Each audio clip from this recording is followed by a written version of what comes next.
Well,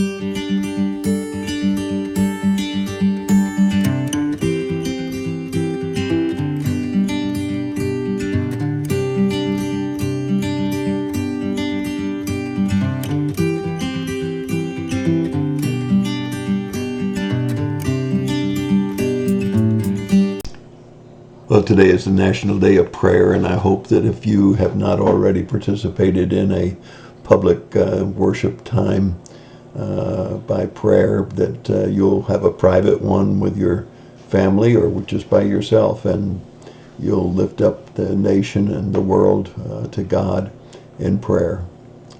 We are in the book of Exodus in chapter 19. And we're 3 months into the Exodus. I think, again, it's very important that you realize how carefully the Bible outlines timelines for us, places, people's names, so that these are not stories, these are events. And I try to guard myself against saying the story of, the event of is a better phrase. And certainly these are all events that actually happened. These are historical events. This is very much a history book, although it's not a history book. It's a spiritual book, but nevertheless it does have a lot of history in it. Well, they're 3 months into their exodus from Egypt, and they've gotten into the wilderness of Sinai. And we find them in front of a large mountain. And we find this also recorded in the book of Numbers in chapter 33. Moses goes up the mountain, and God says, "Indeed, if the people will obey and keep my commandment, they will be a possession of my own. All the earth is mine." Now, I think most of you have sometime or another entered into a contract. And another word for a covenant is a contract. Now, there's lots of different kinds of contracts. But the two that we want to look at today are voluntary contracts that are what we would call conditional contracts. And then there's unconditional contracts. You don't find too many unconditional contracts these days. Most of the time, if you read a warranty, which is a contract, it says that you've got to take reasonable care of whatever is warranted. And you know, even a marriage contract is conditional upon life. You say that you will commit to that person till death do you part. So it has a condition that the both of you be living. But unfortunately, a lot of people have found a lot of other ways of trying to break that contract, and we have no-fault divorce these days.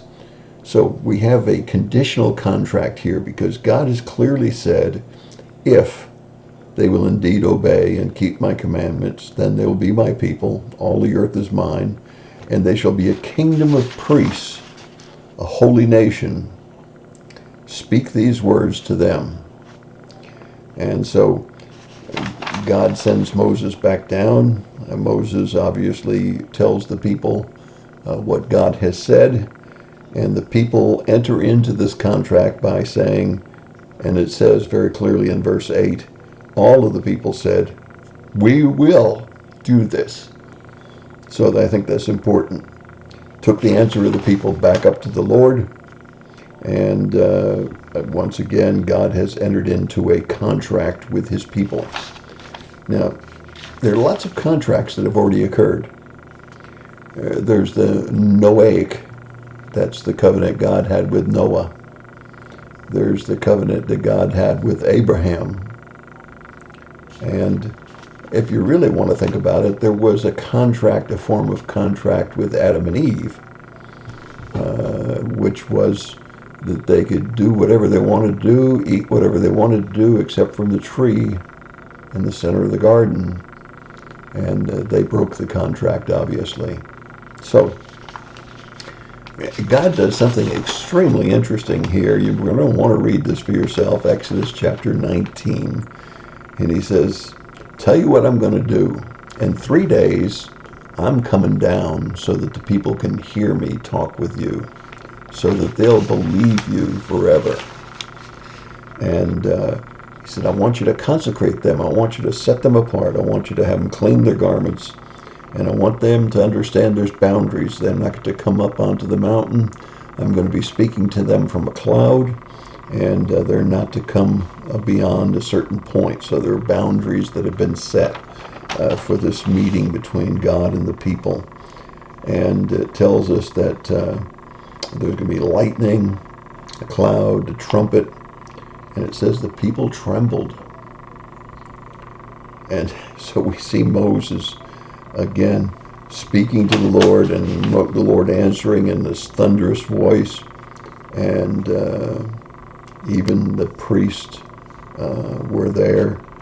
And then God speaks again to Moses and said, I'm going to have you and Aaron come up and talk to me. Now, how do we apply this to our lives? Well, I think there's a number of really interesting lessons here, and some of you may think that I'm stretching a little bit, but I don't think I am. God offers to us some covenants. There are conditional covenants. There are unconditional covenants. And you can interpret them just about any way that you want to, but I think God's pretty clear about how he wants us to enter into covenants with him. And one of the things that I think is really interesting here is God desires to meet with us, to know that he is Lord. He wants us to hear his voice. Now, I don't mean necessarily audibly, but he'd like us to hear his voice when we read his word. Today, in our National Day of Prayer at the courthouse in Columbus, North Carolina,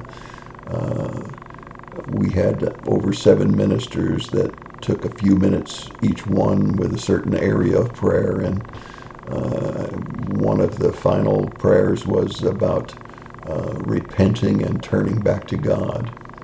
And as a matter of fact, a couple of pastors spoke along the line of what we know is if we'll humble ourselves and pray, he'll hear us. And so we have this covenant arrangement where he wants to meet with us. And he also has boundaries for us. There are boundaries that he wants us to stay within those boundaries. And I think it's important for us to remember, when we stay in God's boundaries, we become consecrated, we become set aside.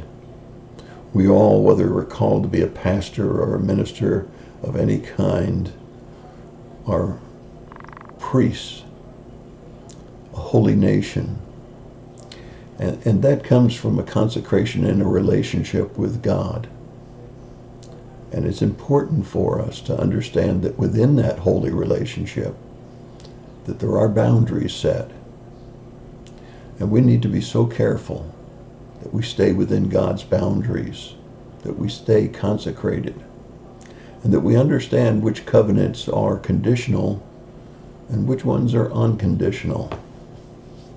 And to be sure that we understand that we stay in the agreement with God, keeping our part of the covenant. That's my thought for the day. God bless you and have a great day.